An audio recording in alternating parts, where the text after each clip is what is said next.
Thank you so much for interviewing with me today, Jen. I would like for you to let the community know a little bit about who you are. Um, my name is Jenny, just as Amanda just said, and I have a company called Surviving Gems, which is geared towards helping women and children who have dealt with domestic violence, child abuse, sexual assault, and also survivors of suicide. Thank you so much for that. And have you ever previously been in an abusive relationship? Yes, I was 16, no, it started 18 years ago. And even after the breakup, it was very volatile, toxic. When you have a child involved, you have to maintain some type of cordial relationship in regards to the child. And even then, situations would happen where he would be emotionally, mentally, and even physically abusive. The last episode, I ended up in the hospital having to have emergency surgery. So, how did this relationship begin? I knew him since I was a little girl, and we actually lost contact for a few years, and we reconnected in our 20s. And from there, everything seemed cool, really nice, which sometimes it starts out that way. And I got pregnant, and after that, you know, and with most abusers, they would become physical. And with him, 20 minutes later, he would apologize. Young and naive and really caring about him, I believed him and I wanted the relationship to work for the sake of our child. So I stayed and until one day I had my daughter in my hand and he assaulted me, kicked me in the head with his boots, and he said he was going to stab me and let my 1 year old daughter at the time play in my blood. And I packed all my stuff, jumped on a Greyhound, and went out of state. So, what was the first initial sign that you're like, something's not right, like towards the beginning? What was like, you're like, oh, I'm not so sure about this relationship? Was he showing any minor signs? He made a joke on Christmas Eve. I had just had the baby, and he just said, "If I ever find you cheating on me, I'm going to kill you." And I just laughed it off. Because back then, things like that you think is cute because he loves you so much, he just doesn't want to be without you. But if someone makes a joke or a threat like that, especially with what's going on, a lot of homicides are domestic. You have to take it seriously. There's nothing funny about that. But that was like 20 years ago. I was young and I didn't know any better. And did you notice a change in the sense of self as if you're confident in the beginning of the relationship and then you lost confidence as the relationship went on, or how was your I was always confident in my relationship. Maybe that's one of the things he didn't like, you know. Maybe that's why he thought there was a possibility that I could leave him and find someone better because he was cheating on me and I still stuck around. Mine, he thought, okay, if she's still here, how long will she be here? And will she find someone better than me? And I guess the thought of someone else in his daughter's life, it didn't sit well with him. He, when it was good, it was good. But when it was bad, it was really, really bad, you know. And to think that someone that I grew up with was capable of doing something like that to me, yeah, it was a real eye opener. And now I have trust issues. I don't like men being close to me, and I have my guard up, which isn't fair because I've probably pushed a few good men away. Did people from the outside and the family or friends kind of see and kind of try to tell you, oh, I don't think there's something off with him? A few friends that grew up in their neighborhood, because my grandparents had a house across the street from his parents. That's how we know each other. So everyone that grew up around us, like a few girlfriends, before I got pregnant, they were like, I don't think he's the one because he was like a street dude, right? Right. My family, they weren't in my life at the time. And his parents, they really are the true meaning of blood is thicker than water because his mother always found a way to point the finger at me.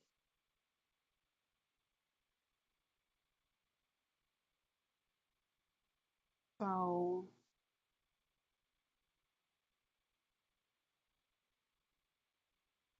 I can't hear what? you. I'm sorry. Oh, I could hear it now. So, um, can you speak um, on how verbal and psychological abuse is just as damaging as the physical abuse? Yeah, because you can heal from that, but you start to think about things they say. You're ugly, no one will ever want you. Um, just a lot of ugly, vile things that deep down you start to think maybe he's right. Maybe this is why he's treating me like this, especially when cheating is involved, because you start to doubt yourself and wonder what do the other women have that you don't have, and I used to even wonder, was he treating other women like this? Come to find out, he was. So the issue never is on the survivor, it's the narcissist abuser. So, was there ever a time in the relationship where you're like, okay, he's just having a bad day. I can do something better. Did you see your behavior changing to please him to make sure he wouldn't erupt in Yeah, a certain yeah, situation? of course. Yeah. I started to say to myself, okay, well, maybe if I'm a little more loving, um, or if I would just walk around the house and not say anything, because sometimes you could pretty much tell, okay, he's in this mood. Let me not be in the way to cause me to engage in a negative way, you know. You normally just got an argument, and from there it would erupt into physical. But absolutely, at first I did think it was me and think of ways that I could change. So, what advice would you give a current victim of abuse right now? Something that you Leave, learned. leave. I left. I think if I stuck around, I wouldn't be here right now to be conducting this interview. I see it all the time. Um, a good girlfriend of mine who actually helped me out of the shelter was murdered Christmas Eve in front of her kids by her ex-husband, who she had left multiple times. And like myself, she wanted to try and keep her family together. And she had gotten pregnant the last time, and maybe she thought a new baby would work out, would help things, and it didn't. And the day she finally tried to leave, he went back to the house and he shot her. And she's no longer here. So I beg and I plead for the survivors. Just value your life. If he loves you, he's not going to hurt you. Leave now because it may be the only chance that you have to save yourself. So, do you have any advice as far as leaving a safe way of leaving? Any tips as far as leaving an abuser? Especially a lot of women say, "Oh, he's the provider. He financially holds everything. Well, I What went can to I do?" domestic violence shelter. I went to a shelter before my girlfriend who had passed away told me to come because her sister had a house in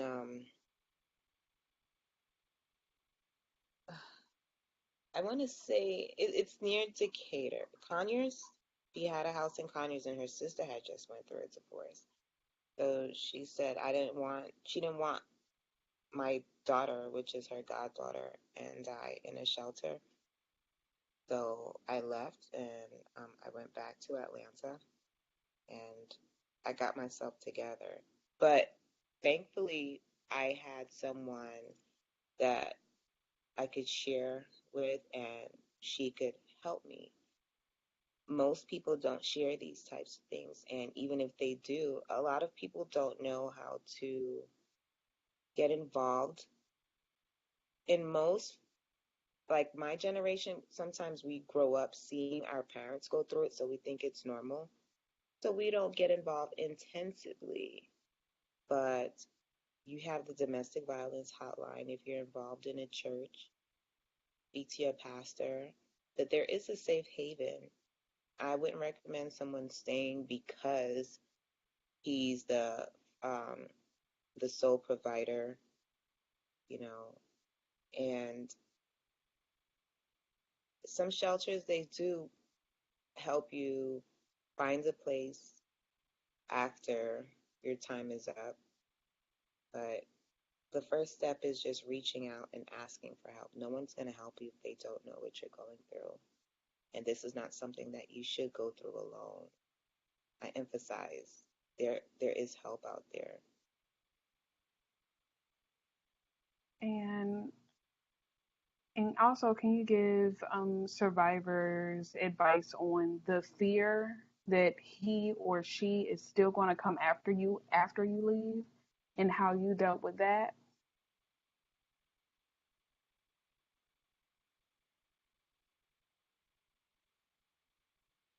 I didn't really fear that he was going to come after me because I really had the courts behind me, and he knew I was not playing.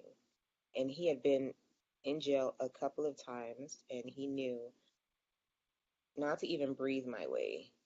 Don't call. If he called with the order of protection, I called the police, and he was in jail. And I guess he saw that I was serious. Like said before, survivors have to really find someone that they could confide in and keep no contact because you're going to go through a stage where you miss him. If you contact him, then yeah, he'll know where you're at. If you have to go 4 or 5 towns over, just far away, most shelters, they're not going to allow you to come if the assault happened close to where they're located. So just know that he's not going to find you. You pretty much will end up someplace where to him you have fallen off the face of the earth. Things have changed so much now with the shelter system and moving away. Obviously, if you go to family and friends that you guys know, then there's a possibility that he's going to come back, harass the family and friends, and they may get sick of it and don't want to get involved because of his irate behavior and cause you to leave. And then if you have nowhere to go, you end up with him. He's going to be so frustrated that the next physical violence could be the fatal one. So the first step is to just find a place far away, and when you contact the shelters, they will ask, where did the abuse happen? And more than likely, you'll be like within a 60-mile radius. They want you as far away.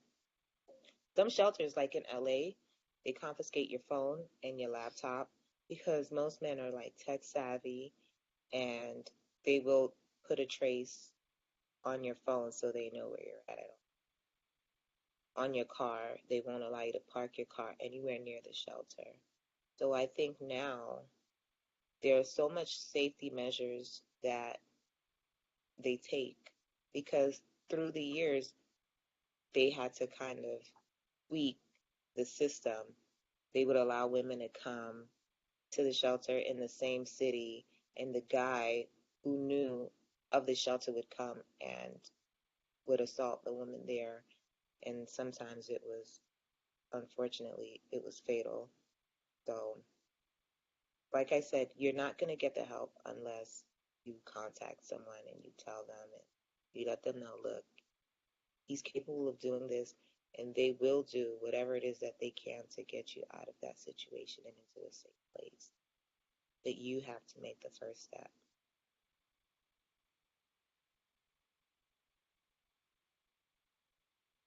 Thank you so much for that information. And also, as far as like um,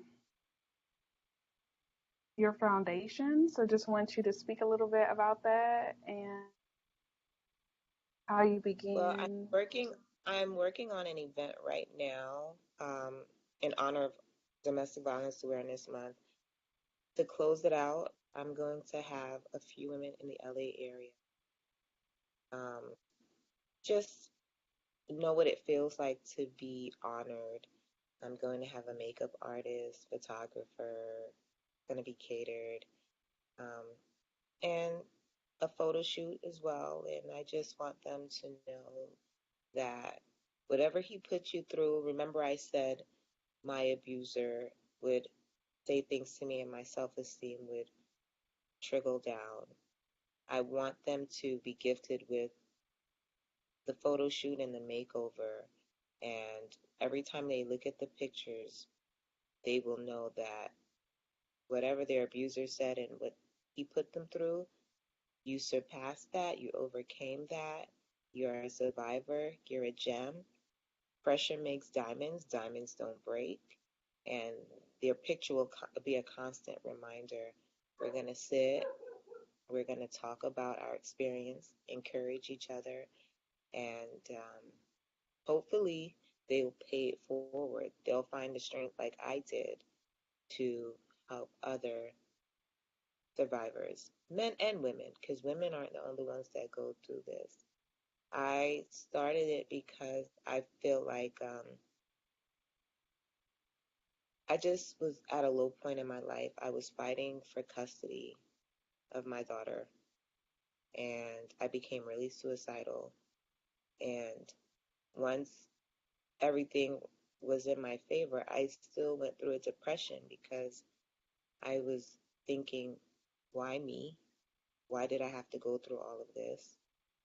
And I came up with the foundation to help other people. And as a way, it brought me fulfillment. It made me feel like I do have a reason. I went through everything because this was like my testimony. And I wanted to share it and help other people. I now know what I went through wasn't in vain. And I just hope that other survivors, when they're ready, they do the same thing, cause a domino effect. That's my goal, you know, just to continue to help other survivors. And that sounds like a really good event to have because you do feel, you feel alone. And that's good so Yeah, people can, the women and men can come together and feel like, okay, I'm not in this alone and I am worthy because you're talked down to so much that you feel yeah, worthless. yeah. So I've that's met real some good. that they don't even wear makeup because, they just felt as if they didn't deserve to even look beautiful. They really believed that they were ugly. And with this makeover, and when they look in the mirror, I want their esteem to just shoot up so high, and I want them to continue even way after the event, you know. Um, Fingers crossed. Well, I just want to thank you so much for joining me today with this interview. I really appreciate your expertise and what you have given towards the domestic violence community. It really means a lot because we really need to bring awareness to this. It's so important because people are suffering. So I appreciate this. Thank you so much for having me anytime. And I just want to thank you for also bringing up domestic violence. We will not be mute, you know, and there's strength in numbers, and I hope people see this and they know that there's help out there, and they find a way to get involved, positively, and help other survivors. I don't like to call them victims. I call them survivors, and we need to put an end to this, change some of the laws, because I know that in some places the laws are lenient and they give the abusers a slap on the wrist. So we just need to speak out about it and really bring awareness. Domestic violence is a real serious issue, real serious issue. Could you imagine how much women have lost their lives during this interview? It's not a game. Exactly. And they need to know that they don't have to be silent because it's like this unwritten rule of silence, because, a lot of times when people come out, say 20, 30 years later, with whatever they were going through, people are like, oh, why did they wait so long? I mean, you're traumatized and you're scared and you're seeing other people being put down and they're Yeah, deemed a troublemaker because they're saying that, I was abused. So they don't want to come out because it's scary. People don't believe. yeah. And like I said before, sometimes you think this is something that just happens in relationships, especially if you, as a child, grew up in that household. You begin to think that it's normal. So why speak about something that to you is normal?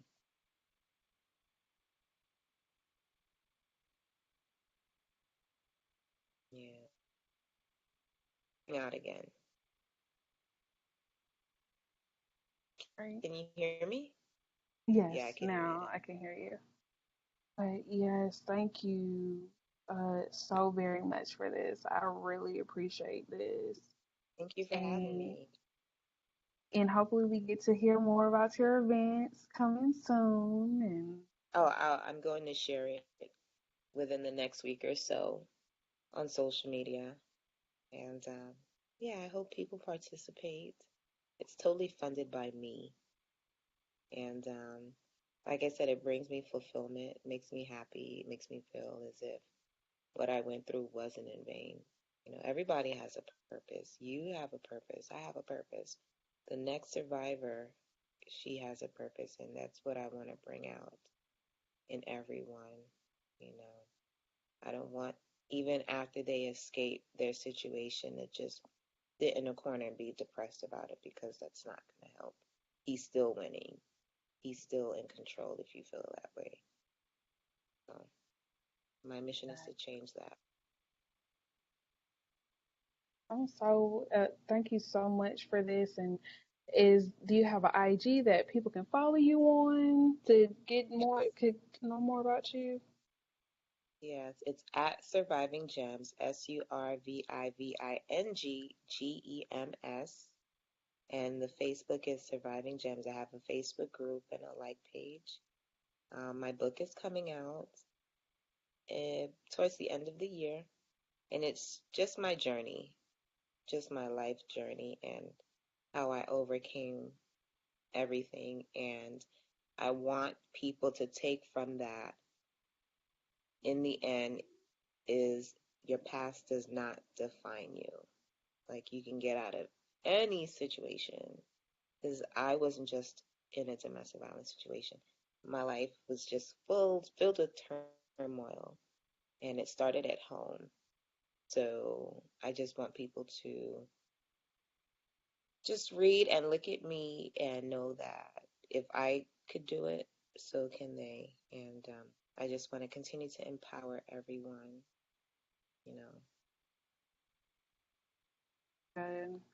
Because it only takes one voice to help millions. Hmm. So I really appreciate your story because it's really going to help a lot of women out there that are scared and have your same position.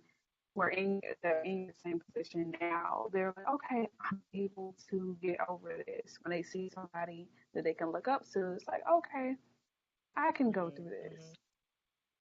Yeah, and even if they feel as if they're not ready to reach out to anyone yet, reach out to Amanda.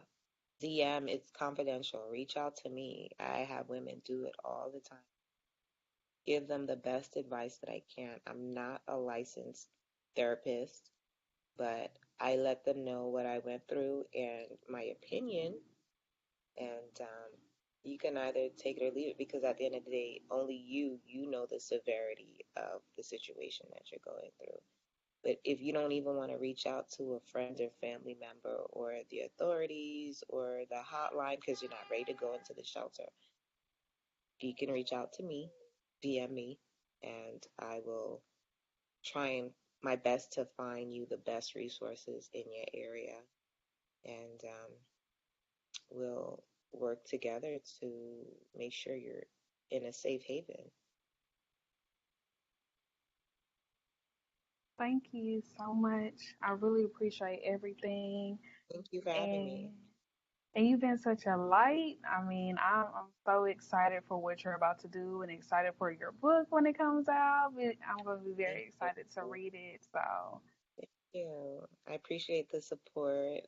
Thank you for being so patient with me. I'm so happy that we are finally doing this interview because I wanted to share my story, and this is just the beginning for the both of us. I'm very happy. I'm elated that there's someone else that feels so passionately about this subject like I am, and I appreciate you for what you're doing as well. so much. Well, hey survivors, I hope you guys enjoy this interview and we hope to see Jen doing great things and we know she'll be doing great things and please make sure to follow her and DM her if you have any other questions. But again, thank you so much for joining. Thank you. Thank you.